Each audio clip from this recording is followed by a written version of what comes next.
Hello, everybody. It is your Uncle Fish back again for School of Fish Art Stream.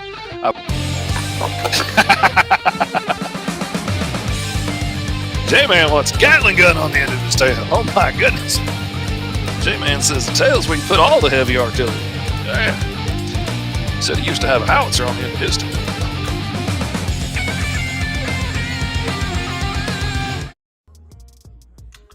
Good morning, everybody. I love that bit with J-Man. That cracks me up every time. I'm glad I stuck that in the opening. It is your ever loving Uncle Fish back again for School of Fish. This time it's Thursday. This time it's the patron only account. And I have finally, I think, figured it out how to get this to work every time without screwing it up half the time. Hopefully you can hear what I'm saying and everything's coming through good.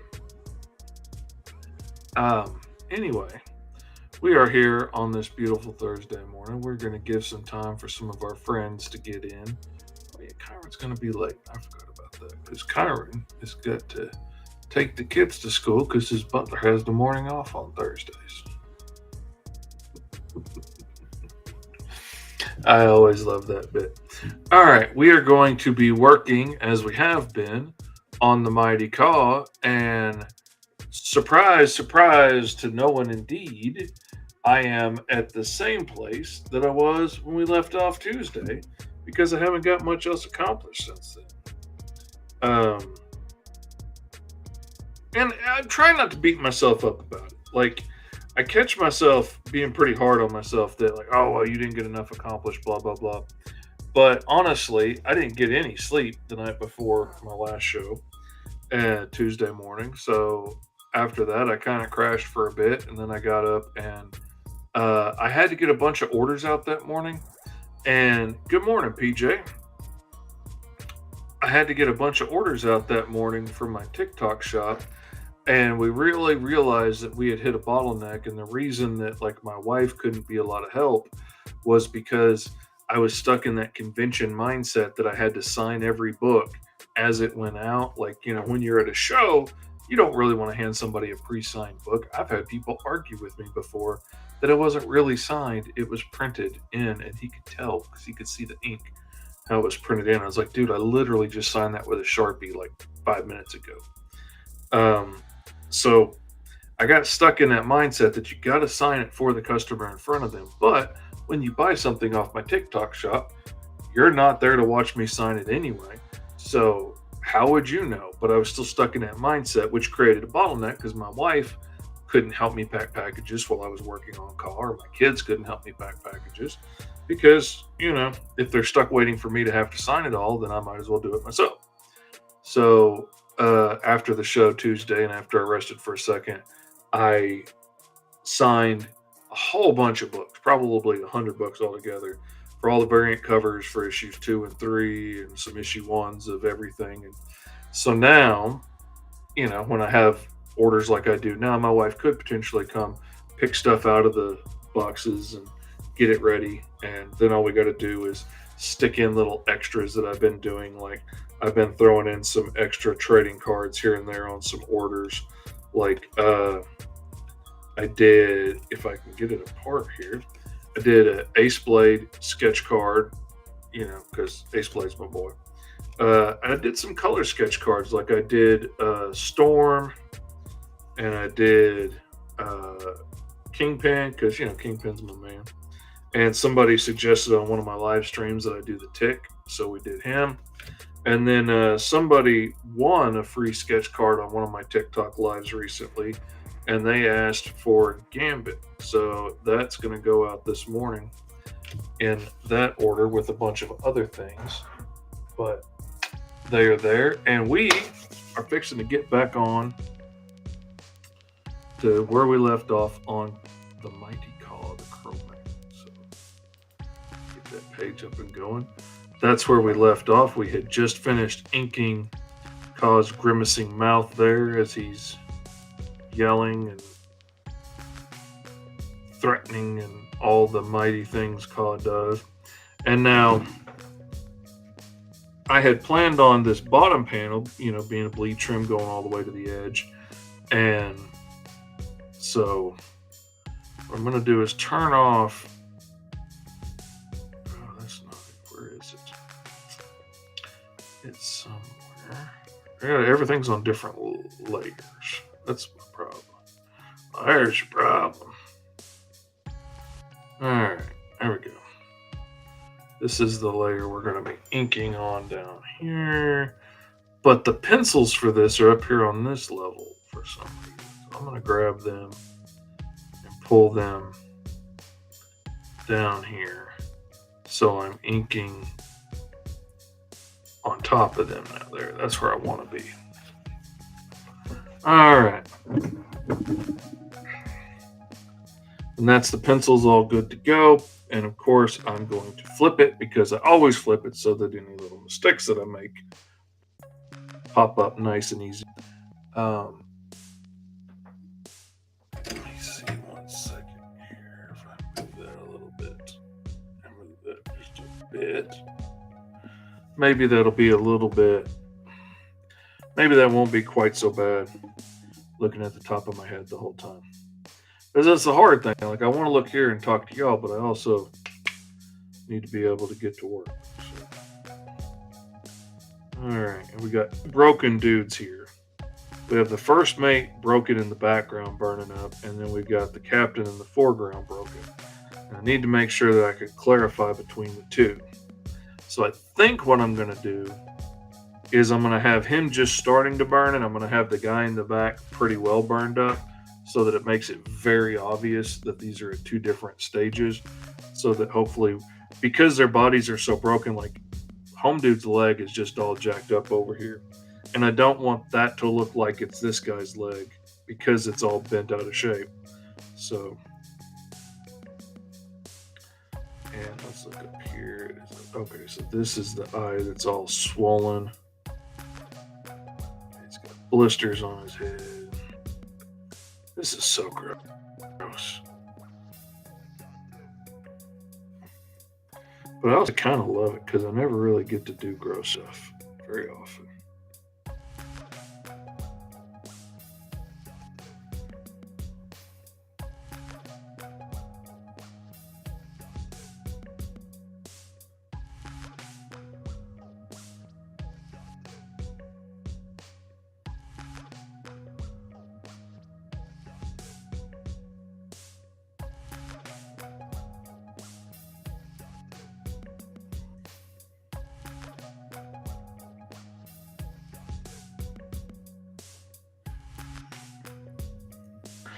Let's see.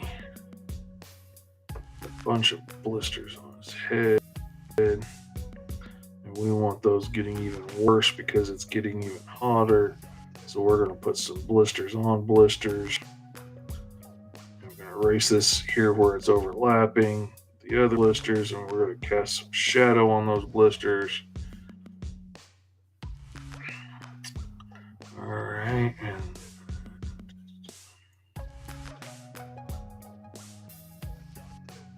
we're going to have that one's popped. This one's popped.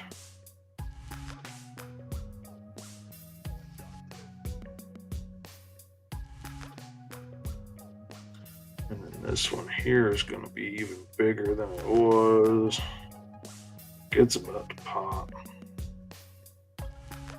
Put some shiny pustule spots on it.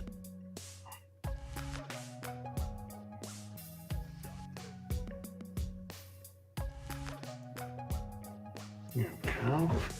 This is so nasty.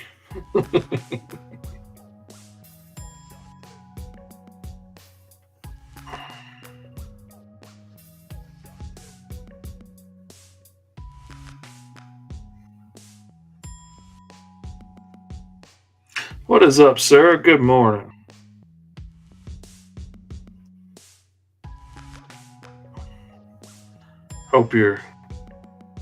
Hope you've already ate your breakfast because we're drawing blistering skin flaps.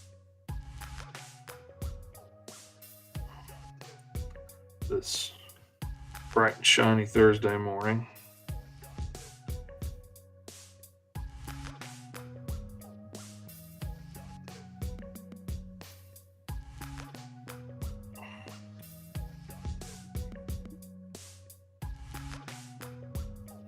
Because you know how it is when your ship is re entering a planet's atmosphere out of control and everything's getting too hot to handle.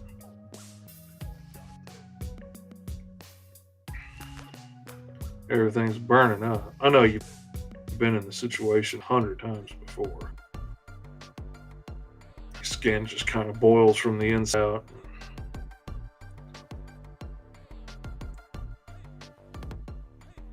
And we want to portray that as accurately as possible because the last thing we want is our comic book about a savage bird barbarian from beyond the stars to be unrealistic.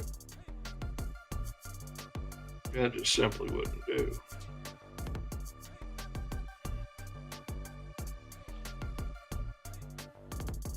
I am very grateful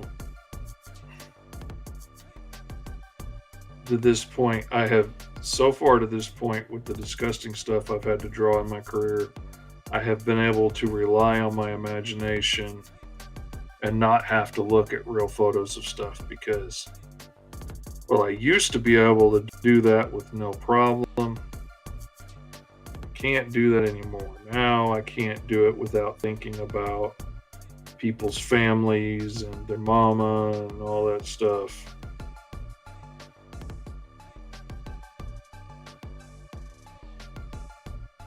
It's funny how life changes you.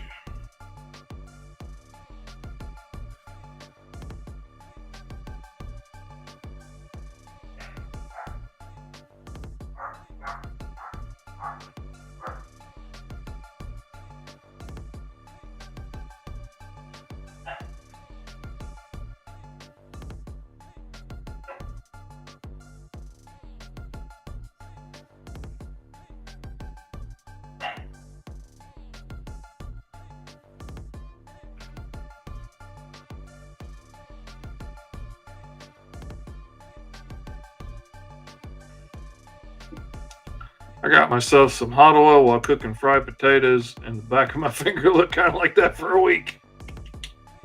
I'm sorry, man. I know the feeling. I haven't been there.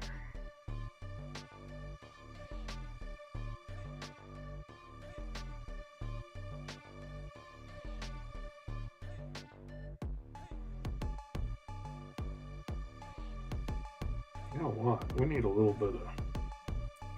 We need the edge of this starting to burn. Edge of this flappy tendril coming down here. Where it's close enough to the deck that it's actually starting to catch on fire. Because, that just really helps sink home how nasty it is. I too have accidentally cooked my hands, says Sarah, on occasion. It is not great. Y'all just don't know how to live. That's the good stuff.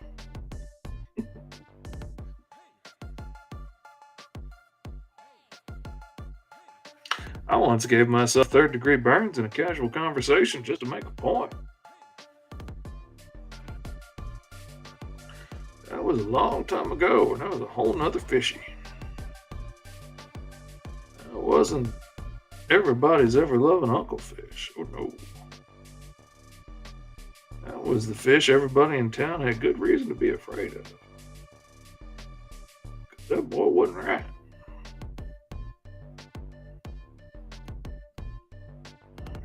Let's see.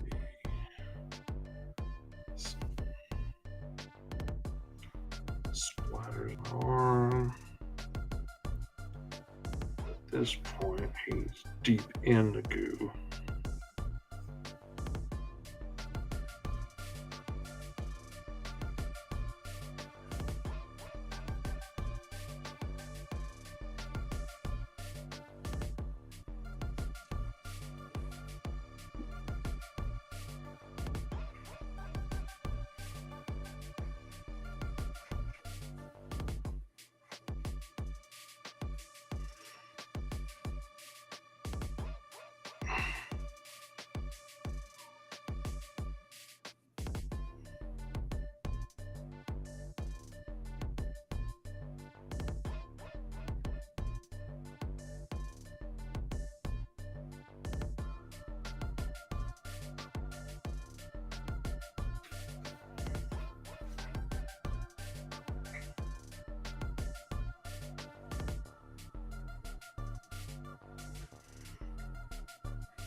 trying to think of, oh man, some of the interesting, weird things that thick boiling liquids will do when they boil, because their blood is not thin and watery, it's thick and gooey.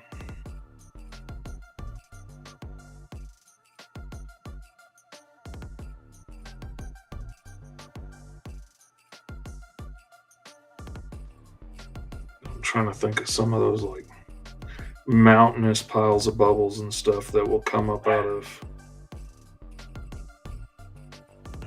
stuff sometimes when it starts to boil over. Let's see, I think anything back here is gonna just disappear into shadow.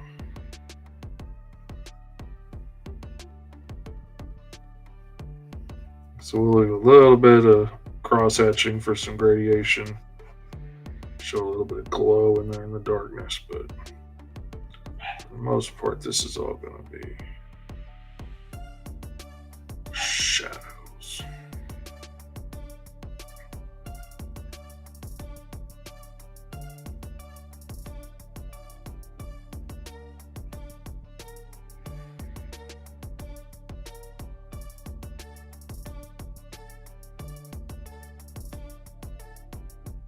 Okay. And let's see, we need to have some blisters growing on his skin here.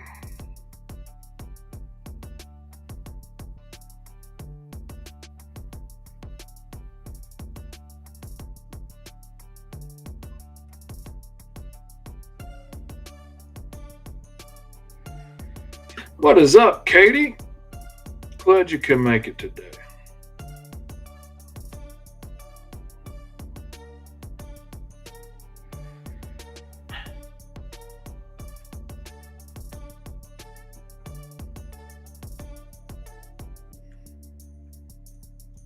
We are drawing our poor space pirate ship's captain burning alive and on the deck in a pool of his own goo as KAAW has just beaten him bloody as the ship is re-entering, making a uncontrolled entry onto a lost alien world.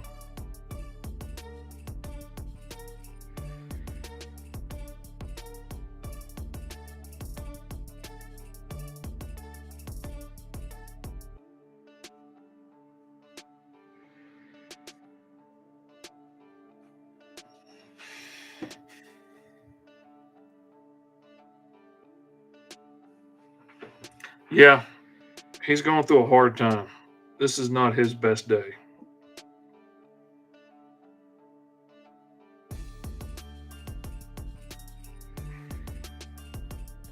But in his defense, if you've read the first issue,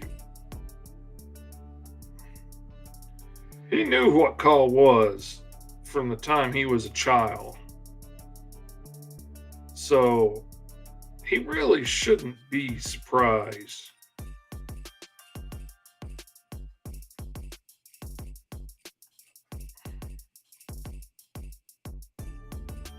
This goes to male hubris. Because, like, let's be honest, there's not a dude, at least not a white guy among us, that doesn't deep down think, like, I could take a bear. We just got that arrogance about us that makes us think we can take on anything.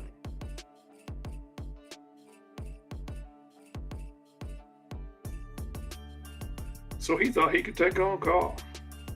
Like, oh yeah, all those other mighty warriors in the arena and all those other fearsome beasts, they couldn't do it. But yeah, they're not me. They're not as awesome as I am. And he had to learn the hard way.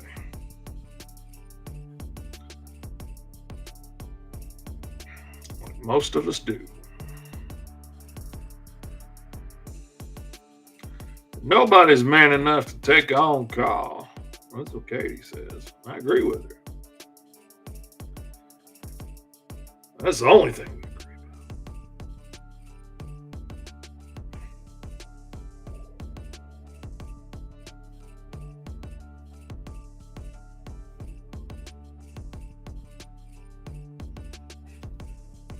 It's like how many men think they could fight bears and lions unarmed and win. Absolutely. And like I will freely admit, like I'm not that scared of a black bear. After having seen them in real life, I'm like, that's a big dog. I fought dogs.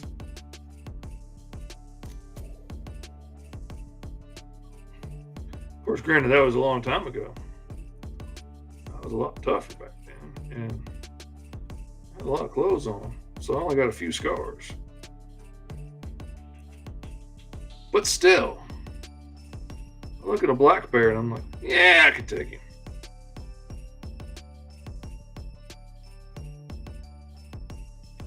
A brown bear, no, I wouldn't try. But a black bear, I'd bow up on it. Because we're stupid. That's why women live longer than men. Not that women don't do stupid things, I suppose. Just go look at all those women that keep dating the same terrible men and expecting it to change. But it's a different kind of stupid. Oh, and gorillas. Oh, yeah. Oh, so many dudes think they could take on a gorilla. I wouldn't take on a chimp. Because I know a chimp can pull your arm off and beat you with it. Once I found out that little bit of info, that wasn't something I wanted to try. Everybody else is like, oh, it's a monkey. I could take a monkey. Suckers are strong.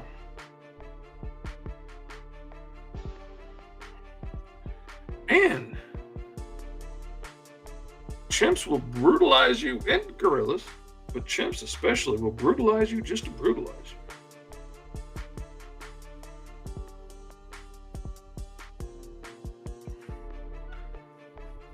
Like they've been known to like bite off an enemy's reproductive organs just to do it, just to add insult to injury.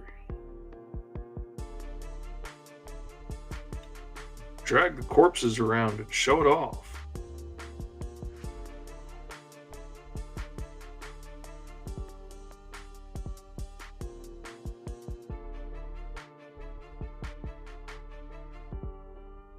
This guy thought he could capture KAAW. Be a bigwig. Show it off to all his friends. Keep his headdress as a prize. We see what that got him. Oh, yeah. Chimps will absolutely take your face off in a heartbeat. Which isn't as hard to do as you would think. Like, it doesn't take as much force to pull it off as you would think. Like, it's not connected as well as we want to believe. Oh, I used to think about how I'd defend myself if I ran into a tiger or a lion. I still have no idea why I ever thought it was plausible. Absolutely. Yeah, we've all done that because we're all stupid men. Oh man, a gorilla would just come down with the wham and then like grab you by the ankle and drag you around, showing you off, and you'd be done before you got dragged.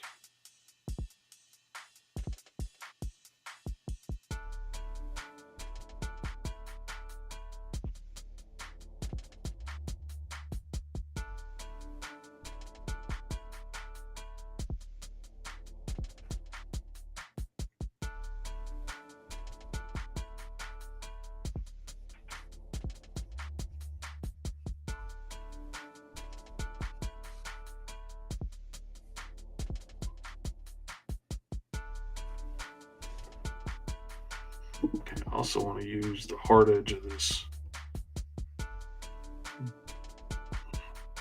boiling blood cloud or whatever here to help separate him from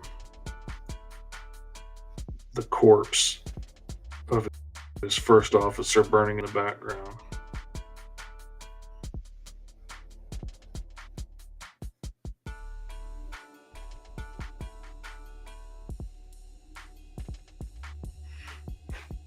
I also really want to sink home like how much this place is filling up with smoke quickly from everything that's burning.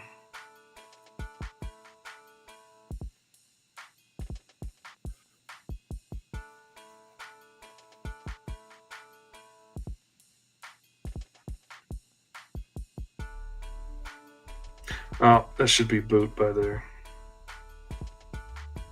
Oh, you know what? There should be belt pouches over here. Not keeping your costumes consistent for your made up mushy alien dudes, fishy. How people gonna take you seriously if you don't keep your costumes consistent? Old Phil's gonna look at that and say, wow, totally killed my suspension of disbelief that this bird barbarian evolved from crows on another planet was a real dude, but you missed the detail on the belt. And now I'm out. I'm not buying no more issues of KAAW. You big faker. That's what Phil told me, and I had nothing but to take it on the chin and agree with him because he was right.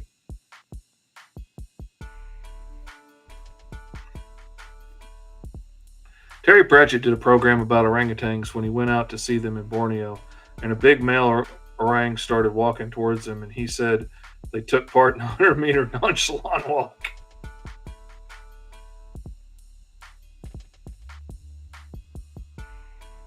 Well, and that's part of the thing too. Like you got to be careful what you do that you don't set them off by like running away and make them want to chase you,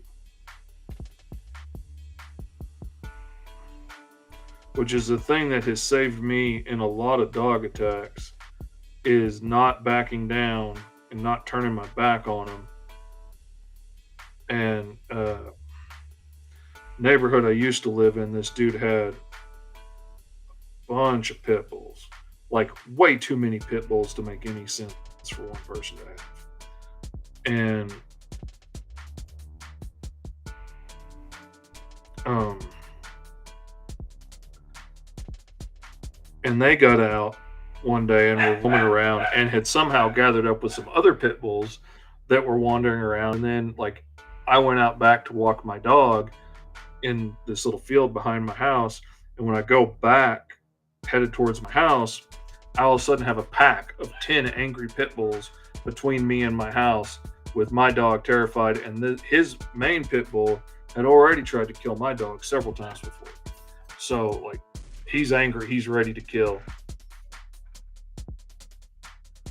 This thing was unnecessarily vicious. And hated my dog because he could see my dog peeing from his yard when he was chained up. And, like, if I had turned my back, if I had ran, they would have killed us. But I stood my ground, and eventually I started going towards them. And I'm, making noise and growling and being threatening. And I slowly inched my way back to the house, and they slowly backed up. If I'd pushed it too far, they probably would have attacked. If I had turned my back and tried to run, they would have attacked. But slowly inching towards them and not giving them that fear they were looking for, they ended up running away. But, I mean, they ended up backing up enough for us to get into the house. Katie says they found fossils of a primate in China, I think, which was like an orang but 8 feet tall. I can't remember the name of it now, but I can't imagine how strong it was. Yeah.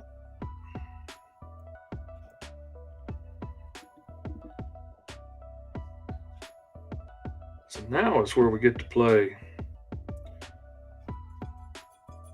anthropologist, and we get to try and figure out what do these alien bones look like on the inside of these grubby, wrinkly little hands that we've been drawing so far. How do they attach?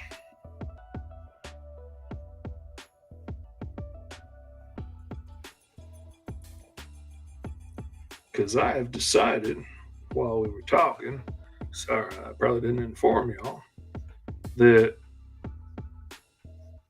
I'm going to make this dude in the back basically bones burning.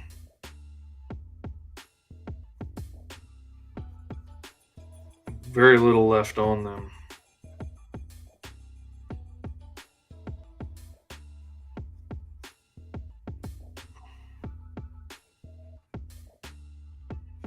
Since the fire is below them, all the shadow would be on top of them.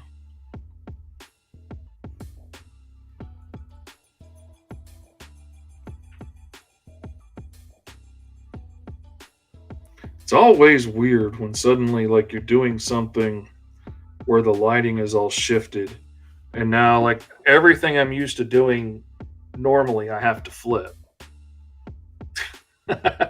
PJ sounds like you found like the final boss on that level.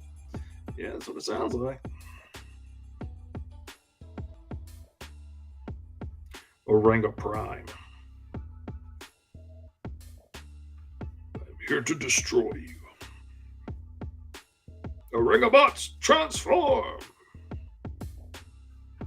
Form of an ass whooping.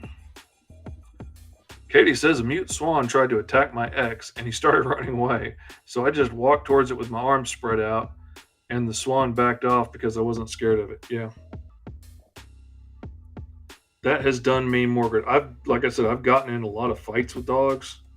I've got a 2-inch scar on the back of my leg from a golden retriever that I got in a fight with, but he ended up worse off than I did. But yeah, I've learned not backing up is better. I managed to get away from a lot of dog interactions in my life now without having to get bitten or scratched or cut up.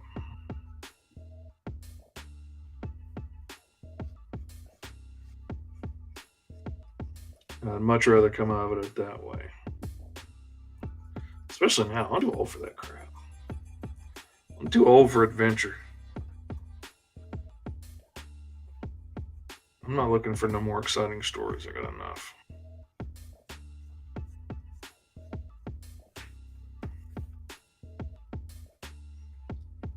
Oh, dude. Speaking of adventures, I just heard a dude give like the most existential bad guy threat monologue for dudes for a party in D&D I've ever heard. And the more he went on, the more I was like, dude, if he did that to me in a game, I would walk away. I'd really get up and walk away from the table. I'd be like, nope, I'm out. Okay, there you go. I'm done. It was crazy. PJ says swans and geese get so mad though. It's always for no reason. Oh no, PJ. No. You walked by.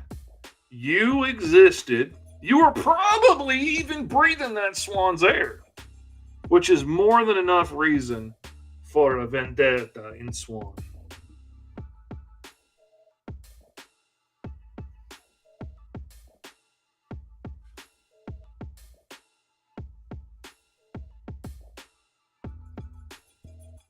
Many people think that, the Greeks or the Italians invented the vendetta, but no, it was the swan. Absolutely.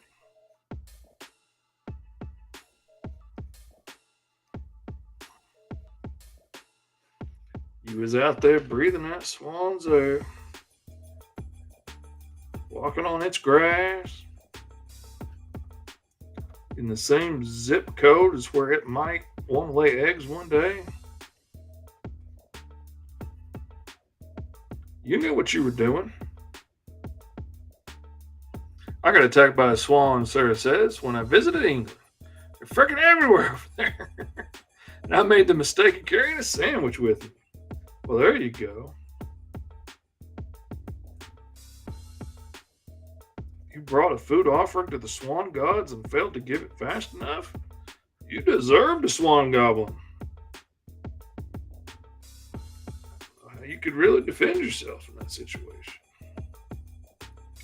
Of course, you deserved a good goosing.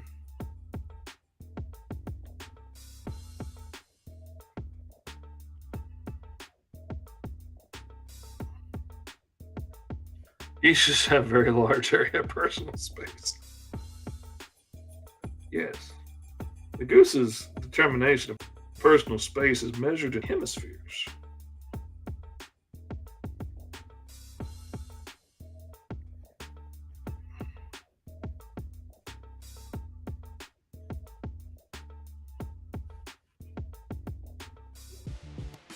So my question is, do y'all want to hear the most disturbing existential crisis from a D&D encounter? Because I can't get it out of my head and I can't decide if I want to do it in my next game or not. Because, like, my oldest son, every time we play, because my oldest son is like in the military now and he's got, you know, wife and kids and all this stuff, he knows every time we play is probably the last time he's ever going to play. So he keeps trying to kill his character in a, blaze of glory moment. But what he fails to take into consideration is that he's likely to not just get his character killed, but everybody else at the table too. And some of them, want to keep playing. Some of them are younger and whatnot, are ready to keep playing for years to come. And he doesn't really care about that. All he cares about is his character going out a blaze of glory. And I kind of wonder if this wouldn't be a way to give him a chance to walk away without killing the character. PJ says yes. Sarah says obviously yes. Katie says swans are actually not as bad as geese. They just have a size intimidation factor. But Canada geese are like the terriers of the bird world.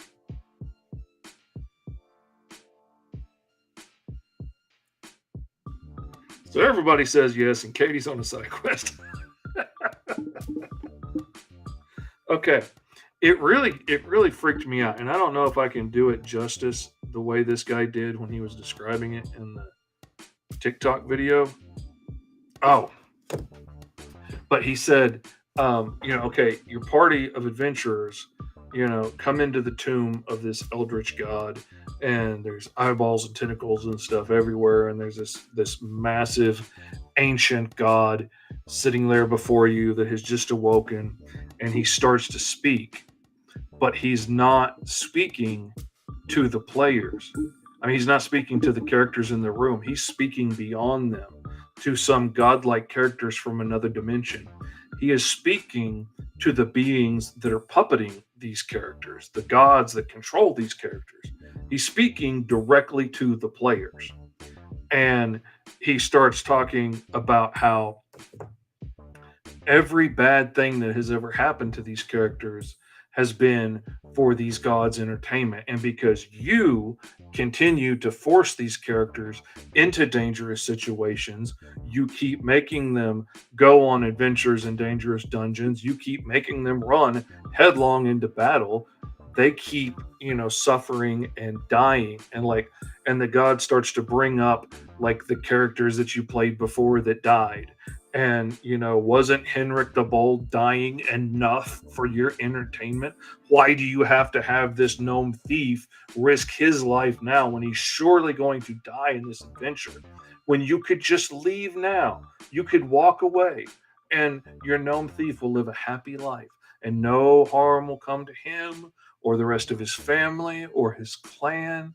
Nobody has to seek vengeance upon, the nation that he came from. You can just walk away now. And all of this suffering and pain for these characters has to end. So, you say you're in it because you love these characters, but you're really in it for your own enjoyment. You don't care how much suffering you put them through. You really don't care that much if they die, because if they do, you're just going to take over somebody else's life and make them run headlong into danger. How many of these beings have to die for your entertainment? And like, the more he went into this, and the more he went like, all you gotta do is walk away, and your character gets to live a happy life forever. I'm like, I'd walk away.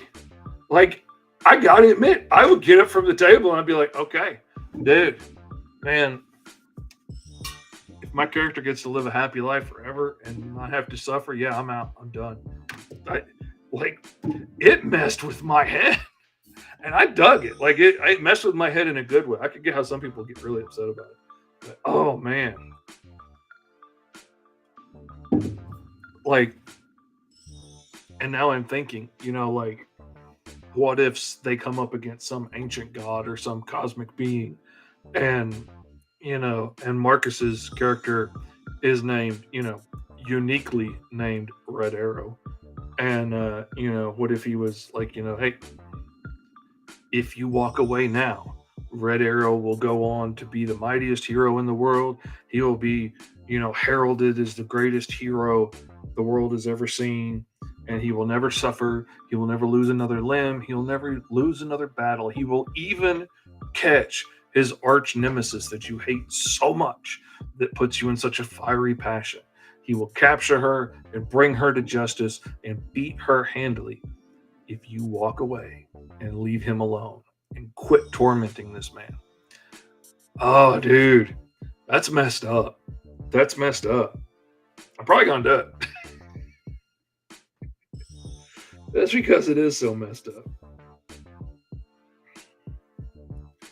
Yeah. Katie says that does sound cool. You could have a Skyrim style courier turn up to deliver a letter from his character only, and it calls his character away for an indeterminate length of time. Yeah.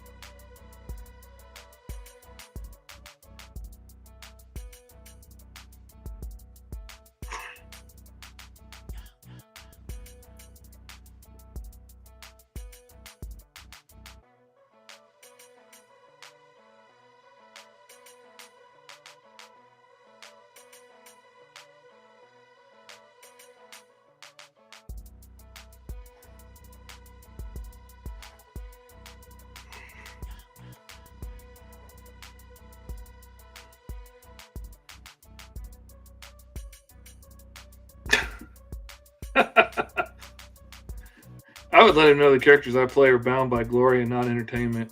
Maybe since you got entertained, you could give a gift to achieve glory.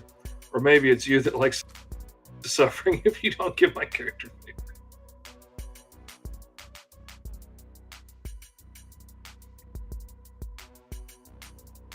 Then something happens like a personal quest where he gets a chance to go out in a blaze of glory, but no other characters get hurt. Yeah. Like the last time we played, I tailored the game like largely around him because he hadn't gotten to play in a long time. So, and I had a story idea I had come up with a friend, and like I wanted to try playing it out and see how it worked in the game, where these group of villains got together and became essentially became bounty hunters and started hunting heroes. And like if you put a hit out on Super Guy, they would study Super Guy for a while and find out his weaknesses, find out where he lives and stuff, who are the people that he protects most and what all, and come up with a strategy to capture and catch him and take him off to whoever had paid for it. And people were paying this hitman team to sometimes take out their enemies, sometimes catch them and bring them home, so that like Superman or whatever, but you just go catch him for me and I'll do the rest, sort of thing. But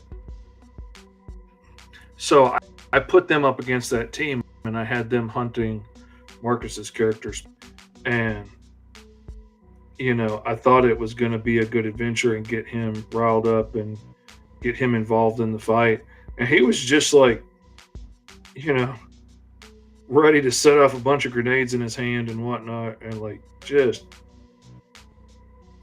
it's very upsetting, especially when your kid's in the military. Like, it's an upsetting thing To see them doing like as a father, that bothered me. You don't want to see a kid that's in the military being that cavalier about dying. But also, he's in the military. He's had to come to terms with, this kind of stuff can easily happen. And he keeps getting stuck in dangerous places.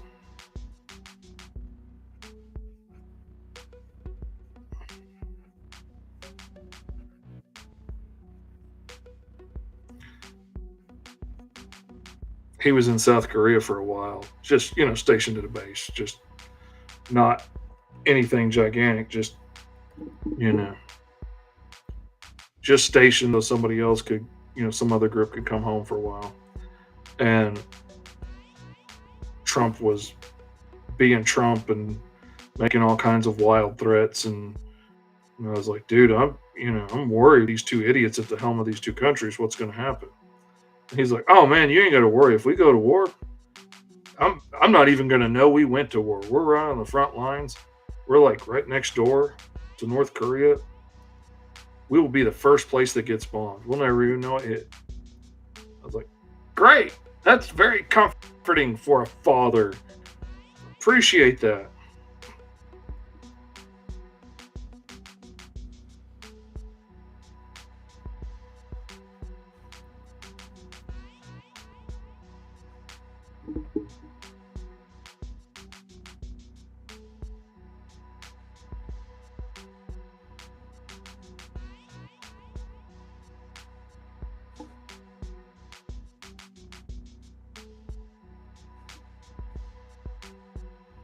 But then I also kind of get it because, like, I had to come to terms with my mortality a long time ago because there have been a lot of times I've very nearly died from many a thing. And, like, the medications that I'm using right now to make my life more bearable and make my Tourette's easier to deal with are absolutely shortening my life at the same time. And I know they are eventually going to be part of what kills me unless, a wreck gets me or something.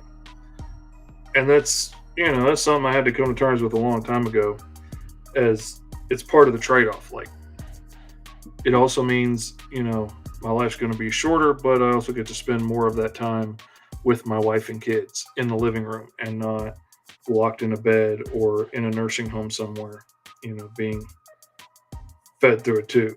So I'll take it. And it sucks, but it is what it is. Like, I'm not going to sit around and cry about it. I'm just going to get as much work done as I can before I go. And it really upsets some people when they hear me say anything along those lines. Like, no, you're going to live forever. I'm like, hey, no, I'm not. None of us are. If you're under that assumption, you need to correct that and, realize that we're not, because, then you'll quit being shocked when people don't live forever. And B, it's much better for me to be realistic and know what's going on and deal with it accordingly rather than just sit around pretending like it's not going to happen.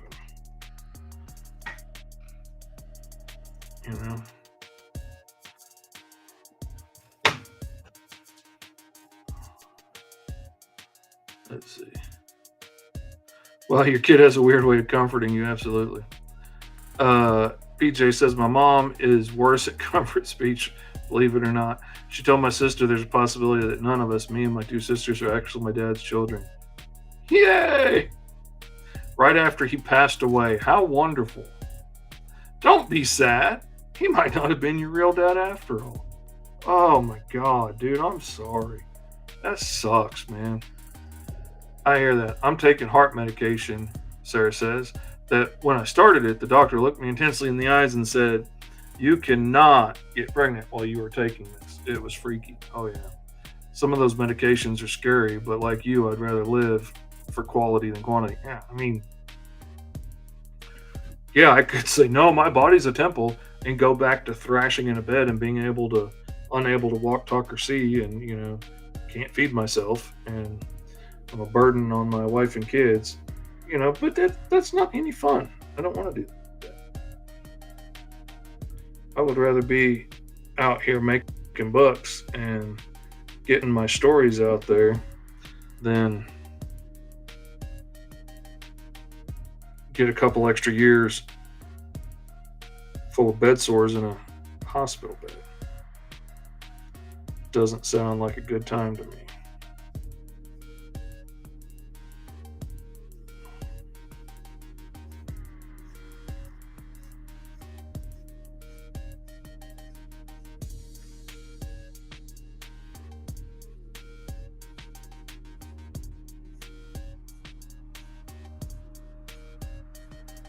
But that also just goes back to there's a whole lot of people that just cannot handle knowing that somebody is suffering around them. And if they can't fix it, sometimes will just cut you out altogether because they can't handle it. And it sucks, but I've experienced it a lot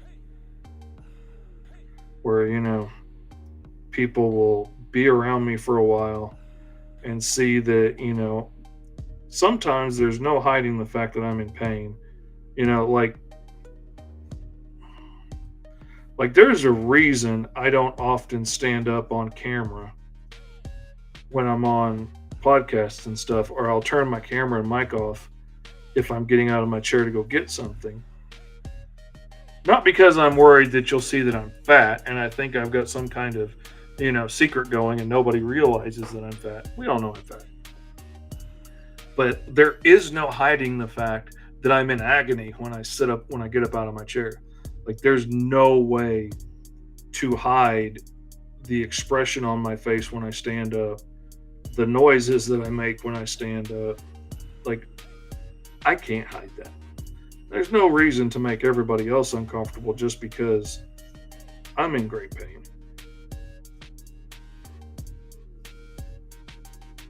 And before anybody, oh, you didn't have to come on the show. Oh, you didn't have to do it if you're in pain.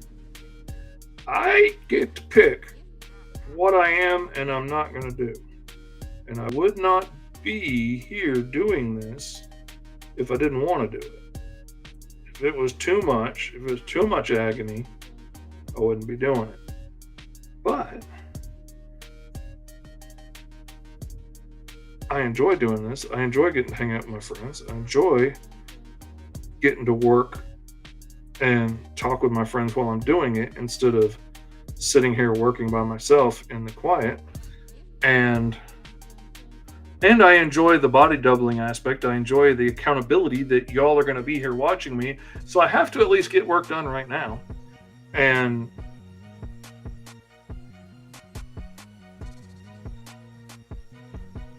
I like that. It's a big help to me. But I wouldn't be doing it if I didn't want to be doing it. I wouldn't be doing it if it was too much. But I'm the one that gets to decide that. Not everybody else, because they're uncomfortable that I'm in pain.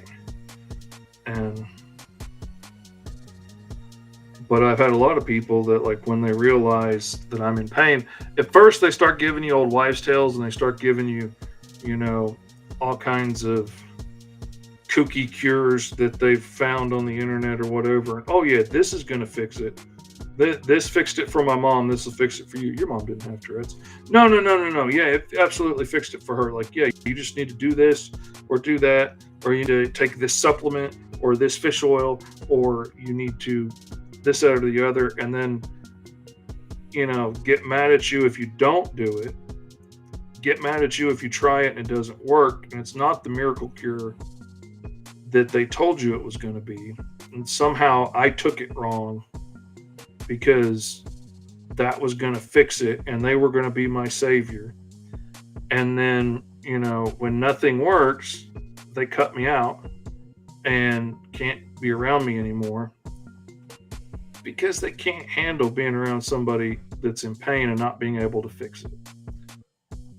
And that sucks for them because I'm a pretty cool dude to be around. But if you can't handle it, you can't handle it. Let me see. I got a few here to catch up on.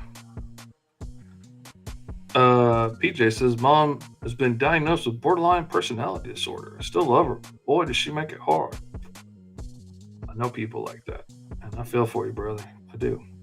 As hurtful as it is from our standpoint, says Sarah, I guess I can understand why people would want to distance themselves from chronically ill people.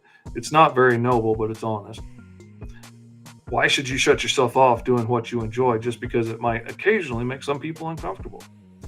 Have you tried doing yoga and watching the sunset? No, and yes.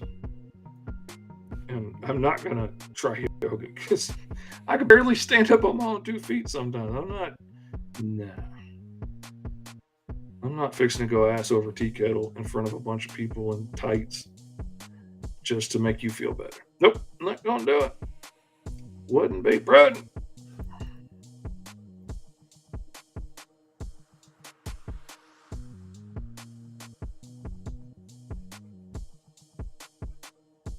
And the part I don't get is like,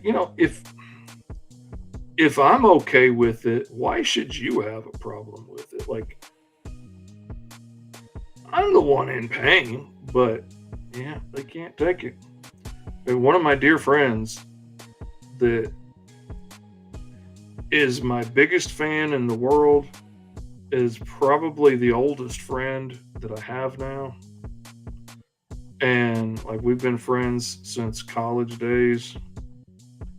And he has worshipped me like an idol since college.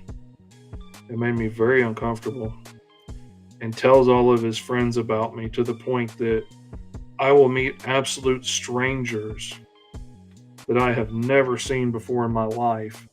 Like I'll be out in town and meet absolute strangers and they will come up to me so excited. They look like a puppy about to piss itself. Like, oh my God, oh my God, oh my God, are you fish? Are you really fish? And they'll go on and on about how much they've heard about me from my buddy and how amazing I am and all this stuff. And I'm like, dude, I've never met you. And he will go on and on to people about how cool I am. But I will only see home dude for like a week every 3 or 4 years. He'll pop in for a little bit. I'll see him a couple of times in a week, and then he'll disappear, and I won't see him again for years because he can't handle the truth. Which is so weird to me. But hey, people are people. People are weird. I should know. I order one.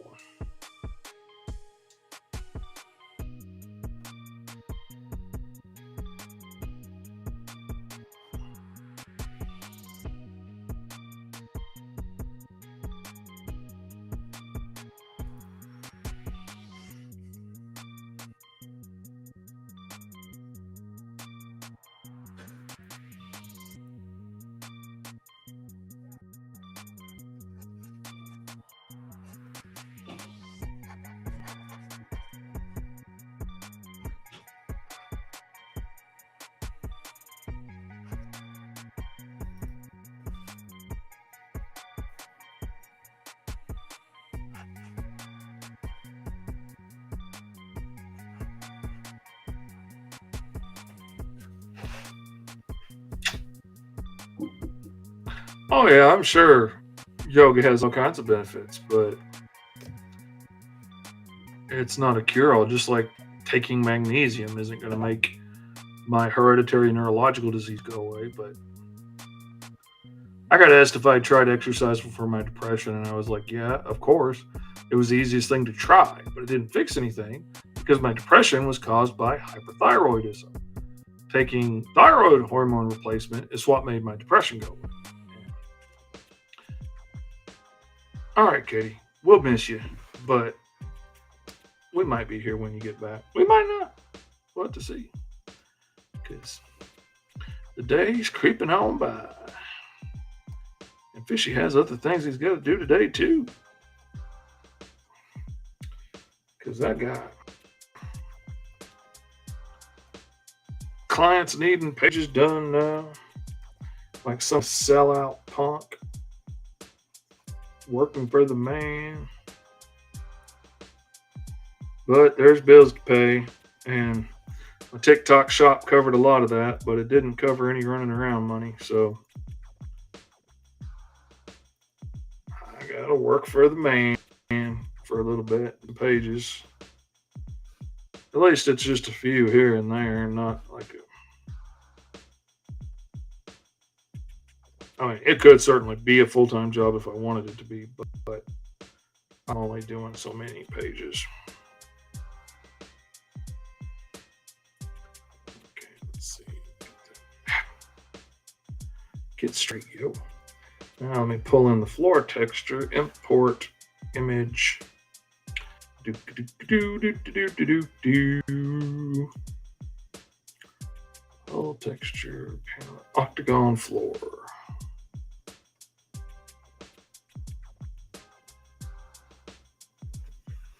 There we go. Chippy Cho. Go to free transform.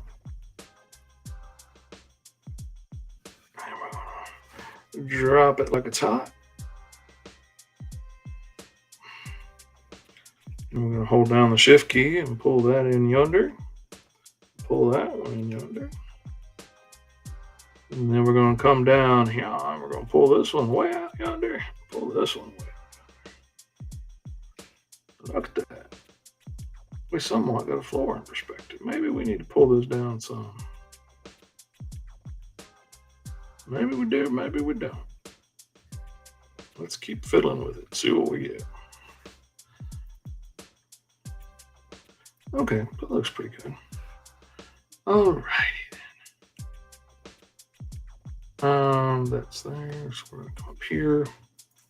And now I wanna draw some fire.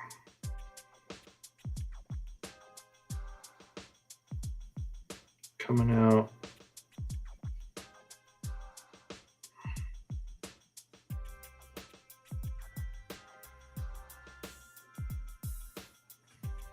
Of those bits of floor plating.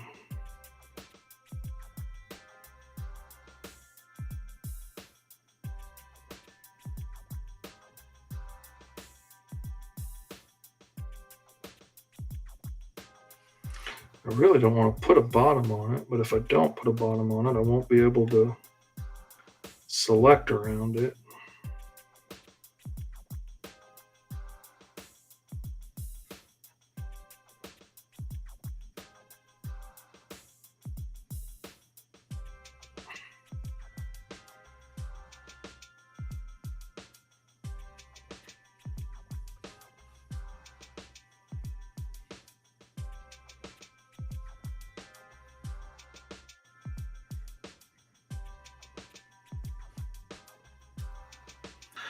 Alright, so let's turn that off. Let's turn that off. Turn out all that noise.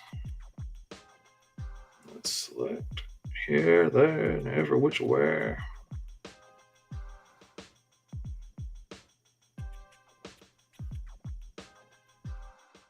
Let's select some of that. Alright, now we'll turn that back on.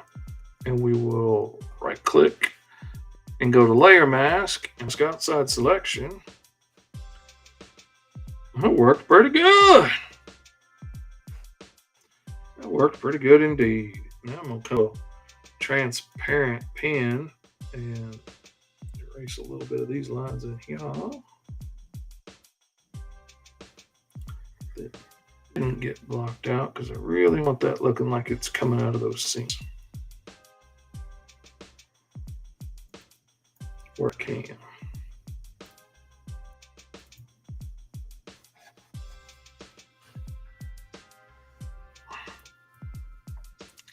And what I think I'm going to do is probably come in here and whoops.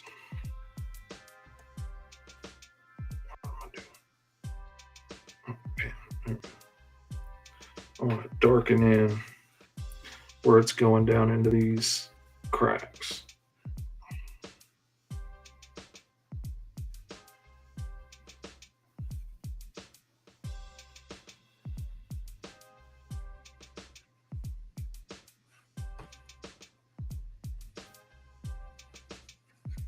just a little step, but it makes that deck plating look more three-dimensional in those spots. I need to put a little dip, a little in the dark. That's what my wife calls me, a dip in the dark. Maybe she just calls me a dip. I can't remember. She may have added an expletive. I don't know. Yeah, if we had a little doodah there, a little doodah day, it looks like that blood's just seeping in the floorboards is all. You know, blood it drained into the boards. We had to change them. But we all got a chicken duck woman thing waiting for us.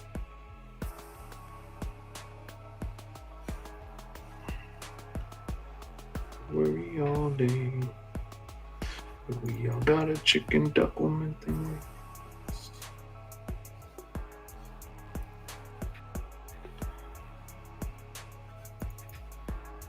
Sorry, I got too many of those bad lip reading songs on my playlist. And they sneak into your head. Make you think we all got a chicken duck woman thing waiting for us.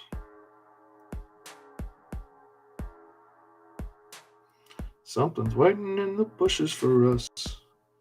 Something's waiting in the bushes of love.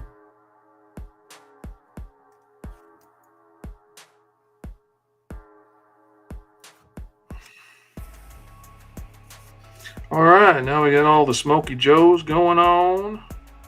And now we're going to pull this mammal jammal back up. And we're going to go to its layer mask. And we're going to mask all of this here yonder.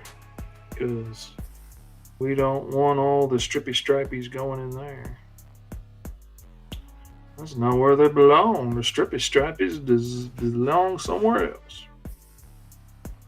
Man, that is one brutalized looking dude. And normally I put a whole lot of black shadows on their eyelids. But with so much going on his eyes there, I think I'm going to end up using more color on that. And like maybe make it like red where it's really swelling up and about to pop. Instead of going with like the black and gray for the eyelids. But anyway, we got that page finished. And I think it's pretty clear that this is him and that's the other dude. And hopefully there's enough going on to keep us sunk into where he is from the earlier pages. And we got the ship breaking up as it's dropping out of hyperspace. We got the captain getting beat all to tar and back. Got him gushing blood everywhere. Yeah, I think that's a good page. I think that'll do, donkey. That'll do. Alright, we're going to save that page before we get nuts and forget about what we're doing. We're going to save it. Alright. Well, I'm going to peace out there because I got some packages I got to pack and then I got to get to a meeting for my son's school and go to the post office and yada, yada, yada. I'm even missing going out to lunch with my beautiful wife today who has the day off because I got so much other stuff to do. But anyway, so thank you guys for hanging out. Thanks for chilling with me, chit-chatting, listening to my horrible stories. And I'm going to turn that there off and we're going to get out of here, man. Thank y'all for hanging out again. And I'll see y'all Tuesday. Peace out.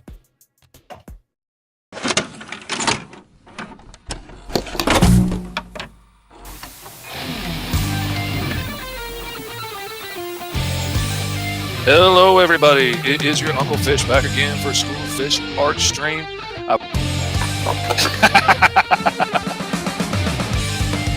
J-Man wants Gatling gun on the end of his tail. Oh, my goodness.